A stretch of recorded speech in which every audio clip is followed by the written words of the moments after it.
on the side of Spacestation after that first, 10 out of 10. Yeah, wombo. that first one was incredible. But even still, like, that's how strong the double support battle of attrition style comps are, because it came down to something so small. Like, Lucia's ult got interrupted like maybe 3 frames or 2 frames before it would actually have cast and saved the enemy team.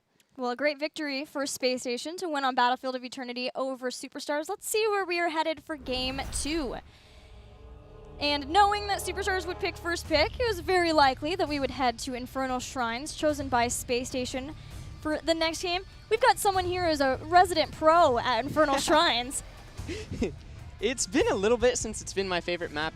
It's definitely fallen off in priority for not only like me and my personal enjoyment of the map, but overall for my team. But it's a phenomenal map because it has a macro aspect to it and a team fight aspect to it, and you kind of got to pick and choose how much of both you want to deal with. And you have to react to what the enemy chooses as well. So it's a fun map dynamic because you can get the most explosive, fun fights or the most intricate, slow macro play. I love the map. Dread, for Spacestation too, there are some potentially niche picks that we might see. I mean, the Kerrigan has got to be the first glance with Equinox being one of the few, other than I feel like this guy known for the Kerrigan, one of the few Kerrigan players still left. Yeah, he is definitely. Kerrigan is a possibility, although it seems like he's kind of gone away from that. Maybe more like a Sonya. Is that a possibility here, Absolutely. Sonya, I mean, from Equinox lately has shown really strong prowess on heroes like Sonya, on Vala, and I don't expect too much deviation. I feel like he's comfortable in that hyper carry ranged slot. The last game was a bit of a surprise to me to see him flex onto that Zeratul, because SSG's playstyle isn't really that heavy execution Zeratul style that we see from some teams in NA, but I think he made it look pretty good. And I do expect, however, for him to be on that Sonya or that ranged hyper carry this game. Yeah, I think we could even see some contention from both teams. Last week, Srey was playing Sonya. We've been kind of watching to see what new heroes Srey gets as he adjusts more to this off-tank, melee assassin potentially type role. My biggest concern is just how much of that was, how much of that is North America's value into the Sonya versus responsive and adaptation to the anti-Genji that kind of originally it was implemented, right? I feel like it was more, I want to say part 1 expert when they were busting out the Sonya, the Poison Spear, looking to counter out that Genji. And so it is an option, right, that they have the avenue. It's just we haven't seen North America clinch to Sonya outside of, is there a Genji at the other side of the table? And I'm just wondering if we'll still see it here, because this is the best map, right? If we are going to see that Sonya, this is the place and the time for it. Now, what about double support, guys? Or go ahead. The last thing I was going to say about Sonya, ever since the playstyle has been adopted where you take like Poison Spear, Wrath the Berserker, things like that, like she's just such a big upfront heavy damage threat that initially it was used to counter some of those heavy divers, but now I'd say people are starting to pick Sonya in more situations just because they've realized how front-loaded her damage really is. And with a lot of Moraleses, maybe we'll get another leap. We did last week. We're getting into draft for Game 2 between Spacestation and Superstars, with Spacestation up 1 game in this best-of-5 series to determine who moves on in the playoffs.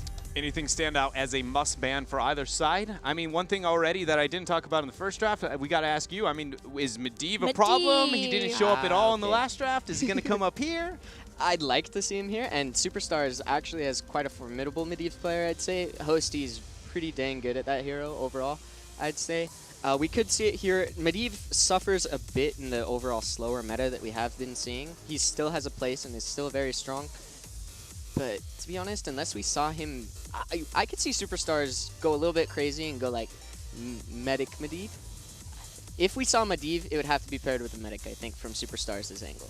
Is that mainly because the tools to be able to keep Morales alive, essentially, and be able to protect off that? Yeah, or you and also, like, they've always had a preference for Medic in general, and that style of play where you trade, and then when the enemy team starts to engage, that's when you back up, reset the fight, out-sustain them, and then win. That's like, when I think Superstars, that's how they approach team fights. If they did decide to go the Medivh route, I'd expect something like that. They end up banning the ETC, though.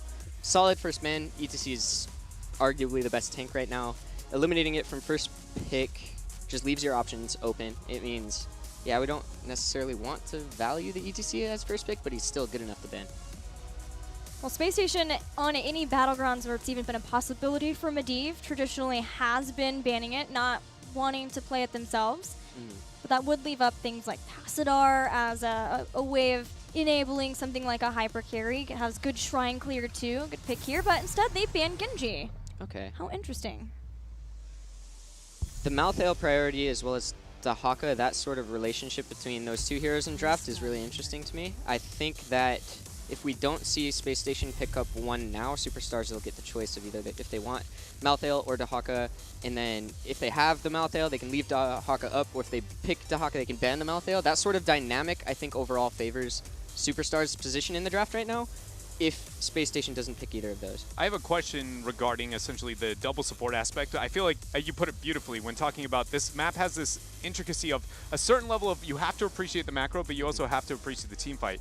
I feel like for me, double support stands out as just the perfect balance between those two for a map like this. Do you feel like that makes it more prone to see double support on a map like Infernal Shrines, or even can you make an argument it's less likely to do so? I'd say it's definitely... You could make an argument for more likely on this map. In general, double support has picked up a lot of momentum, and we're seeing it a lot more frequently now. But the difference in the double support compositions, on Infernal Shrines, you'll see different supports prioritized. Yeah. You'll see the ones that are more PvE-centric focused. And they deny the medic and pick the Gul'dan. That gives them immediately really good anti-push and really good shrine control. So Superstars needs to identify early what their solution and plan for the medic is, because last game we saw Space Station's solution for the medic was Zeratul, Falstad, Diablo. And I'm curious to see what adaptations Superstars made. Immediately, I want to see a Falstad for Superstars. I feel like Falstad, with the implementation of Malthael into the meta, and it's only gotten more and more so since we've seen kind of, don't want to say a fall off of Dahaka, but more so that because the Illidan pulled away and Dahaka is less of value, globals are finding somebody to match the Dahaka has become more and more priority, and more meta heroes that are weak to the Falstad have become dominant, and I just go, I want to see Falstad rise and rise and rise, especially for Superstars, because you talked about it. Hosty knows how to play the Falstad very, very well. Yeah, Incredible Falstad player. Absolutely. He's got really good gust awareness. Some players, you'll see when they play Falstad, tend to be a bit overzealous with some of their gusts. Like, I'm a victim of that. And I feel like he's got pretty good composure, keeps calm, and when he's looking for those aggressive gusts, make sure it's calculated. The second ban on Medivh makes a lot of sense, though, because Medivh has an incredible matchup in a medic. You've got Portal to get to the backline, you have Leyline to set up a Wombo. It's easier to execute than Zeratul. It makes a lot of sense that Space Station would ban that out. Yeah, especially with seeing Diablo and Malfurion as the next two picks for Superstars. And then we also have an Uther ban for Superstars. I really do like the Diablo pick, honestly, because Diablo is a very good matchup into Gul'dan overall. It's hard for Gul'dan to put out enough damage to actually threaten the Diablo, so I think that's a good matchup. I think it's also, like, a lot of people kind of fail to realize if you are the Morales player, calculating the circles towards your heal target on top of it all. Like, I mean, Lieutenant Morales legitimately instills the clumping that you want to avoid at all costs with APOC, right? And then the idea of, well, if you drop a perfect APOC and the circles are just barely overlapping, essentially you both have to agree on what direction you're going. And if that even fails for half a second, you die, right? I mean, it is the beginning of the end of your team fight. And so I just want to highlight that, that Diablo, it has a lot of intricacies when you're the Morales that a lot of people overlook at first glance. It's a fun thing to, But the thing that makes up for it, the Tyrael pick, I absolutely adore for Space Station Gaming here. I wanted to talk about it a little bit into the last game. When you have that Lieutenant Morales, I used to always highlight how I love double failsafes. Whenever you have more than one tool to keep her alive, Gust and Sanctification are among some of the best, other than Medivh with the Leyline, Seal, the Shielding, and the Portal play. Right now, Space Station Gaming's drafting from probably post-secondary ban phase has just been clean from my point of view. Yeah, I really like it. The one weakness I see, and Gul'dan Medic does sort of compensate, the lack of a global kind of makes me wonder if we'll see the Brightwing in this draft. The Brightwing synergizes really well with this Death's Ball style of composition, and on this patch, with her new level 1 talent and just the new Brightwing in general, it seems like it would work really, really well with Space Station's composition here. We'll see if they end up going. We see the Stukov. Superstars goes with the 2 heavy sustain supports, which, again, just the same exact argument as Battlefield of Eternity.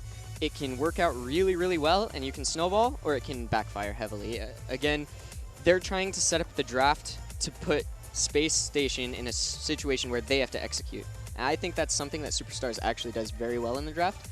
They get a comp they're comfortable with that's moderate to difficult to execute, not quite as difficult as the drafts they force people into. Would you be willing to say that maybe it's to a fault? Because I feel like from our point of view, it's like that they're willing to go with that comfort and maybe lack of venturing out. If it's like this is not going to work, but they're still willing to, just based on the fact that it's like, it's what we know, we're going to force you to essentially execute. And they rely maybe more on their opponents to make the misplay than them to be the ones forcing the hand? I think definitely the fact that their team playstyle is punish-oriented. The fact that they have established that playstyle is good. What I'd like to see is have them sort of broaden their overall gameplay and make it so they can be the proactive team. Because like you said, they're very good when they're in a defensive position, and because of that, they tend to draft more defensive comps.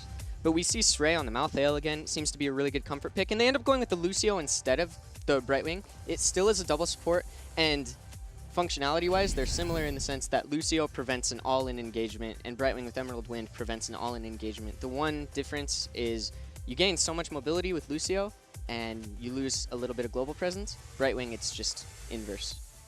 Also, possibly a Lucio Anterior means that, once again, we'll have to see the synergy be on point for Absolutely. Spacestation Gaming to make sure that they're not overlapping those abilities. In the European scene, the match this morning, we saw a really good instance where Divine Shield in Sanctification, I can't remember which team was pulling that off, but it was... Team Liquid in game one. Man, it was so good. Because Blumby, he ended up... It was a heads-up tongue from Zarmany. Zarmany tongues Blumby. Blumby's in a bad situation, but doesn't force Sank because it would have gotten interrupted. D-Shield into the proper Sank in the team fight. And that sort of coordination, if we can see that level of precision from SSG, I think it's their game to win. Dread, any final thoughts on the draft? I mean, I completely agree. I feel like Superstars is going to struggle a little bit between on the last rotation after they went into Diablo Malfurion. They have no setup, and other than Diablo being the one initiating, a lot of those heroes are going to struggle. And I feel like the silence have to be when Twilight Dream goes off. I feel like somebody inevitably has to die. Otherwise, they have the. Again, we talked about all the great tools that they have, even the Horrify for a disengage. Every single hero is pretty decent into what we see for Superstars. So I'm really scared, actually, on the side of Superstars, and I feel like Spacestation Gaming is going to look a bit more dominant than they did in the last game. Well, let's see if they can get the 2-0 in this best of 5, as they did last time versus Superstars, or if Superstars will tie up the series.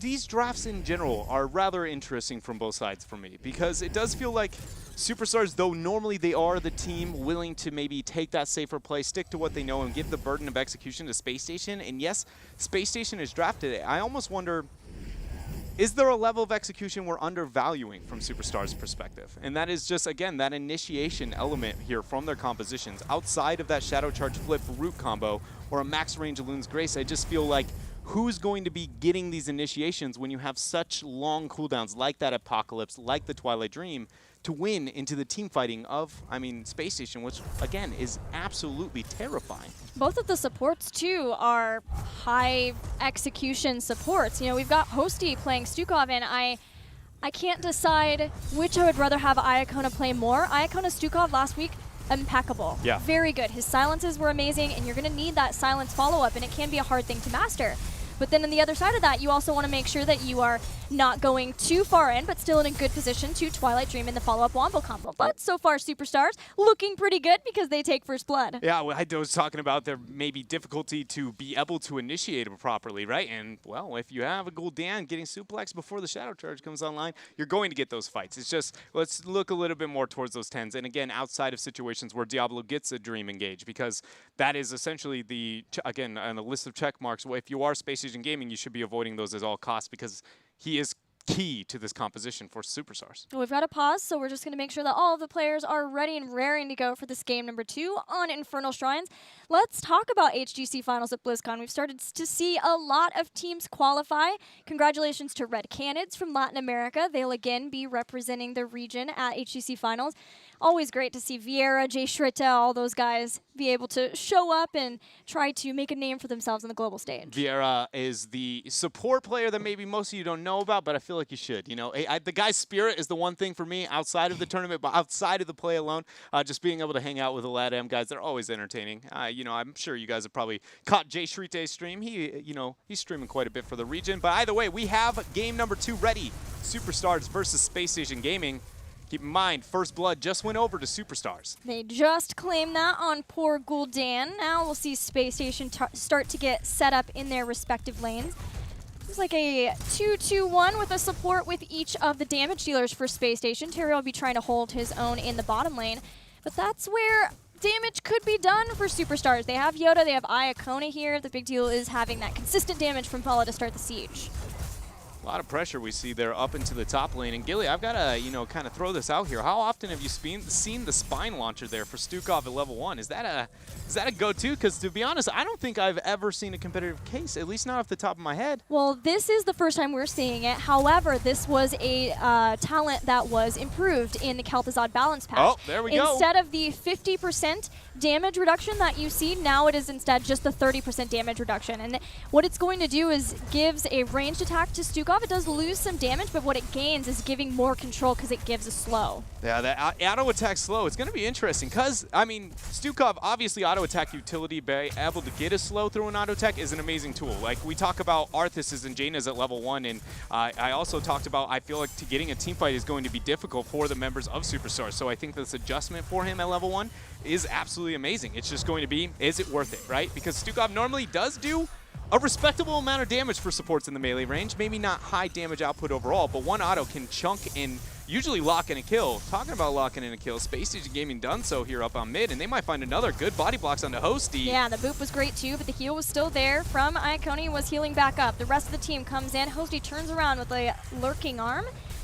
Not finding a kill though, or at least any more past the Vala. Spacestation will rotate down and get Equinox onto the shrine. This is where Sonya finds a home trying to take down these skeletal defenders, and this will be an Arcane Punisher going over to Space Station, the first of the game. First of the game, and we'll see how much they make happen. When it comes to defenses, double supports aren't necessarily the best in that avenue, but they also do have Malfurion, who's decent at macro and wave clear. Overall, good bait over the wall coming out from Urho. Not too much aggression being displayed here. Superstars poking and prodding, seeing what they can make happen. But the defense, as a general rule going forward, Superstars, it's kind of back and forth. Malthael decent, Vala pretty good with Q-build Vala, but again, the supporting and the warrior not great. Whereas Space Station, they've got themselves Gul'dan, Sonya. Those are probably among some of the best. And for warriors, like the Tyrael, he's even great in that area. Yeah, I would say, if nothing else, Space Station got a bunch of stacks for Gul'dan. Just Fell Flame after Fell Flame throwing in. He's sitting at 19 out of what is necessary for his level 1 quest, Pursuit of Flame. But the game, very even when you look at the experience. It's just about the damage that could get done in the bottom lane, and Space Station are trying to increase that. They went back, got a camp, and are pushing forward with that again, even bringing in everybody except Casanova, who is trying to stave off the pressure of Superstars in the top lane. He's doing a pretty good job, because after that Punisher and that camp, that's enough for Space Station to get the very first fort of this game. And if they can manage to open up the map a bit more, typically we look at Infernal Shrines as a slow and long drawn-out map, but it's because of the failure to accurately apply pressure to structures into the early game. And right now, Space Station is doing that very, very well. And if they keep up this momentum again, I do feel like Superstars is going to have to find a way to prove that this competition can make it work. Also, though, we aren't really seeing Superstars at their full form. They are a post-10 composition with that APOC, with the Tormented Souls, and more importantly, that Twilight Dream. So this is a bit of a weird positioning. Space Station would love to group back up together, but Superstars were trying to keep them from being able to do that. However, Airhost still left the point. Equinox grabbed the Khazra camp, so not a full initiation, not a full force of Superstars to go in. They're just seeing if they could get anything done at that point, and not getting so, they will retreat. As you said, they are all about their level 10s, their heroic abilities, the wombo combo potentials with an Apocalypse and Twilight Dream. Unfortunately for Superstars, there will be another Shrine phase before they get to that point, at least the start of it. So we'll see how they want to adjust. See what Space Station wants to do with this Shrine as well. If they decide maybe they want to split pressure elsewhere, traditionally when you see this spawning up on the top half, you'd be like, maybe we can push out the bottom front wall, maybe take out the fort up on bottom. But since that was where the first Punisher went, that's not going to be the case.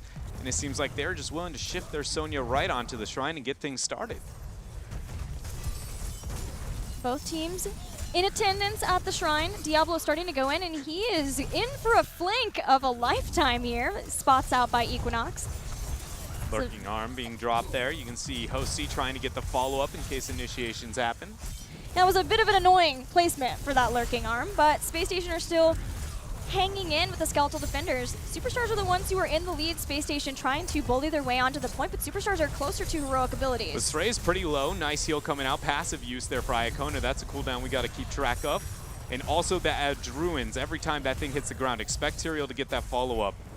And all in here for Space Station Gaming. They're going to be a tap for Superstars. They went to go tap, but they forfeited so many skeletal defenders. I don't know if they can get this fight now. But they will have heroic abilities sooner. It's just whether or not Spacestation can either get the shrine or get the fight, get a kill before Superstars get to that point. We're at 36 for Spacestation. They still have Sonya on the point, starting to fall low. Equinox goes down. Superstars are all but 10. All but 10. They do end up getting that Punisher. The chase onto the, Lucio is going to be real. He ends up dropping, and Superstars, they got their 10s, they've got their kills, but they did end up losing this Punisher. That means that they will have to defend against it, but it keeps them in the game and limits how much damage Spacestation can try to do along with the Punisher.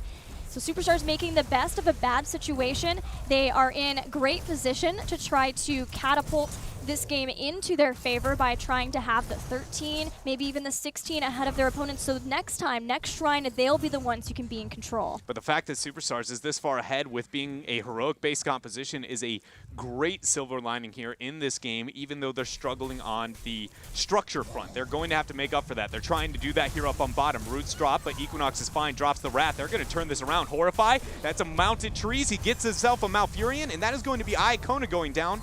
And only member, it looks like, here for Superstars. Yeah. Maybe spoke too soon. He headed straight in and then even healed himself just to take a little bit more time, but there's no fort here. Grenade throws Hosty back. Flailing Swipe already down. 2 kills for Spacestation, a double. Yeah, it took a minute there to forget the fact that they have a Lucio Tyrael. That's a lot of mobility. Maybe not, medieval level, but it's pretty darn close. Enough to be able to chase down a secondary kill. Spacestation here turning it around post, and it's so funny what we automatically were considering and a bit fearful here for Superstars. It seems like it's the exact opposite of what's actually unfolding, that their levels 1 through 9 a bit better, and then suddenly when the heroics came, not finding the synergy that maybe we expected. Also, though, that was a fight that they just didn't want. They weren't necessarily understanding of the positional disadvantage that they were at, and just great punishment there for Spacestation. Yeah, we have yet to see where Spacestation have been put under pressure from Superstars in this game, where they might be forced to use a Sanctification because of the APOC Twilight Dream, Torment and Souls mess that Superstars can cause, or even a Horrify or Sound Barrier because of that. I expect that to change once we get to the next Shrine fight, as long as we're on even footing between the teams. Also, Soul Shield's been helping out Diablo a lot with the Gul'dan, but Gul'dan is fine finding somebody else as a target, like Iacona. Ice Block should be able to help a lot with that once he gets to 13. If he manages to get 13, because there is already another Shrine. Sonya's in position to be able to get this thing started. Equinox is going to go ahead and get that tap. Superstars, they got the clear up on through the mid wave. You can see their consideration towards the experience here. They're quite a bit ahead, and enough so that they might push out this mid wave or top wave and get the collapse here onto Spacestation. They did so, but only Urho there. Equinox now trying to get the retreat. Spacestation will be able to recollect themselves and get this initiation. There is the sword if they need to go in for the Sanctification. Sound Barrier will be used first. Great job not overlapping those two abilities. Twilight Dream did silence Casanova though, so he wasn't exactly able to drop it after that.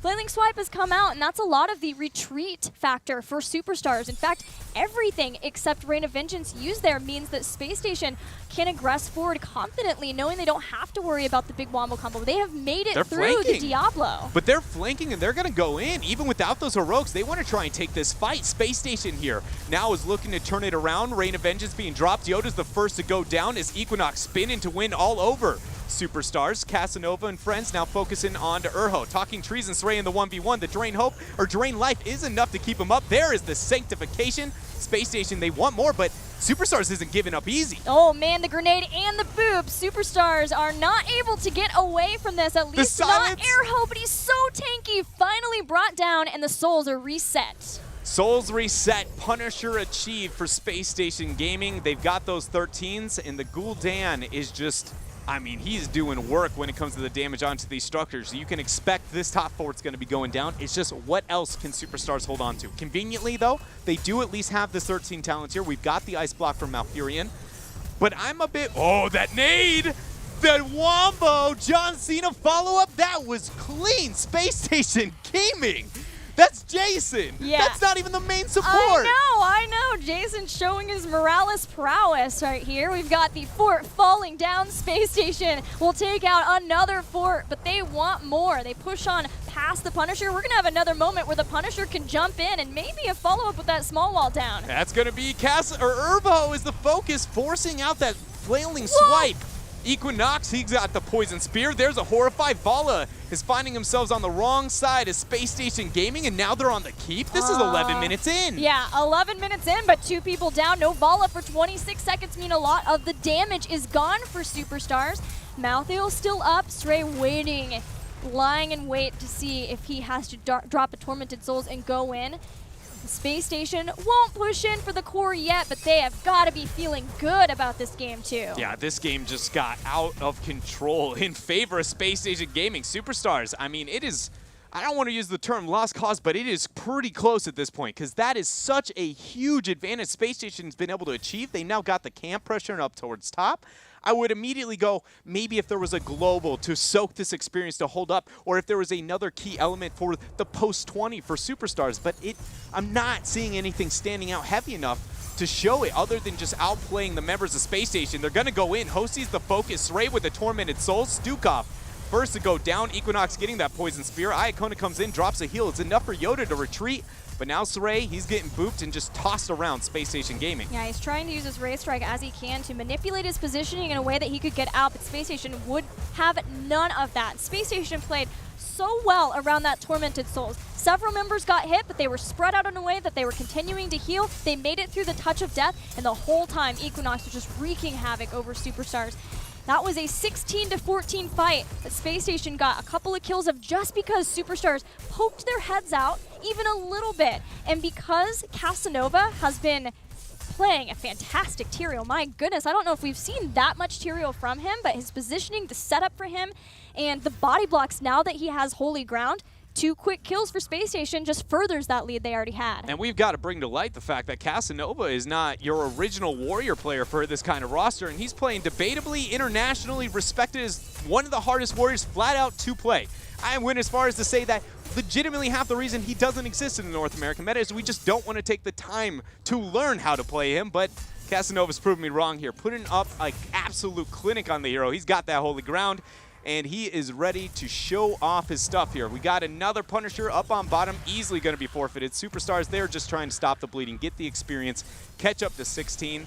And I assume Space Station has a pretty easy keep here down below, especially if Jason got another prep for a kill there on that grenade. It was close. Space Station have painted the map blue. They have mercenary camps in just about every lane, and they feel confident they can leave Sonya in this shrine because of her quick clear and just use this great sieging possibilities, potential of Gul'dan to start bringing down the front wall. Make sure that they have opened up a way that it is not easy to manipulate the positioning of the Punisher as it goes down, because Space Station are in full understanding that if they play their cards right with this moment, they could end the game.